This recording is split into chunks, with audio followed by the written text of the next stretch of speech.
वहीं उसे मुनि मतंग का आश्रम मिला।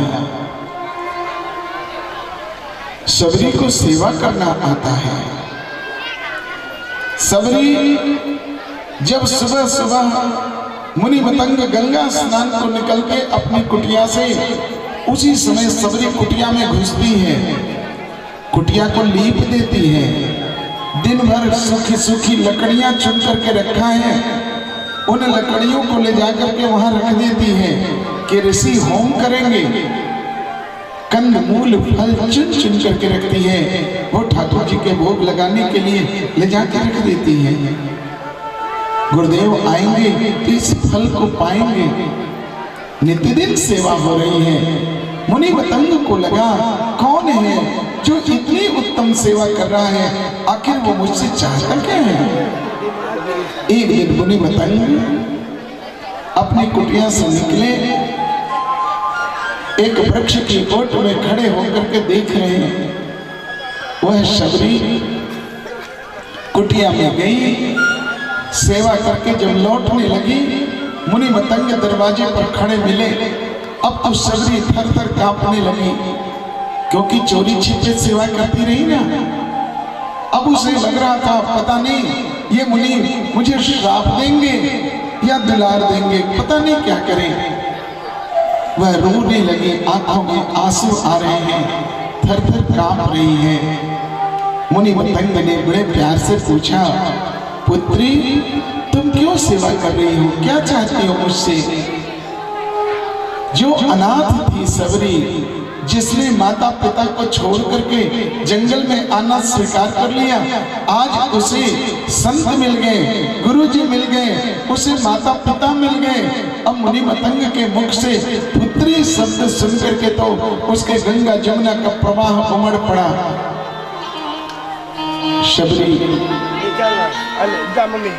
कांपती होठों से कहने लगी, हे गुरुदेव मैं अनाथ हूं, मेरा कोई नहीं इस संसार में। हाँ। वास्तव में सबरी सबसे नाता तोड़ करके आई थी।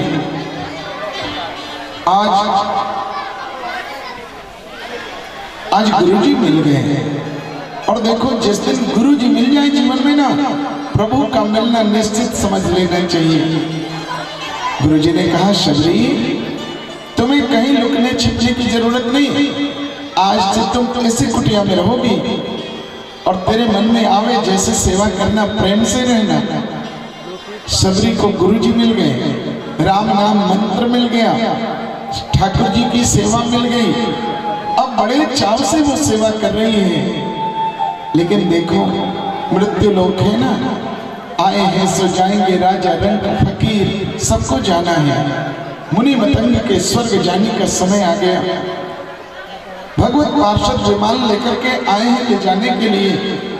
सबरी अधीर हो गई, सबरी रोने लगी। सबरी कहने लगी, गुरुदेव इस संसार में आपके सिवा मेरा कोई है नहीं, यदि आप जा रहे हैं तो मुझे भी अपने साथ लेते चले।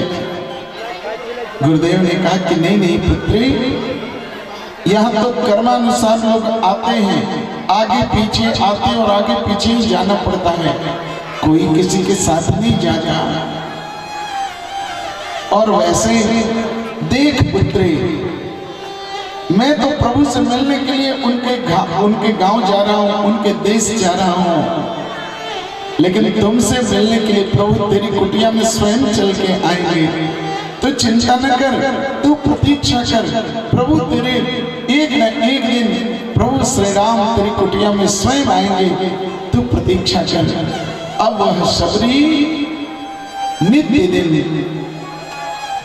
पहले तो गुरुदेव के चरण रज को माथे पर लगाया, गुरु जी को विदा किया, गुरुदेव की सिंहासन की 3 परिक्रमा करके अश्रुपूरित नेत्रों से उन्हें विदा किया। और उस दिन से नित्य दिन सबरी सुंदर सुंदर फूल बिछाती रास्ते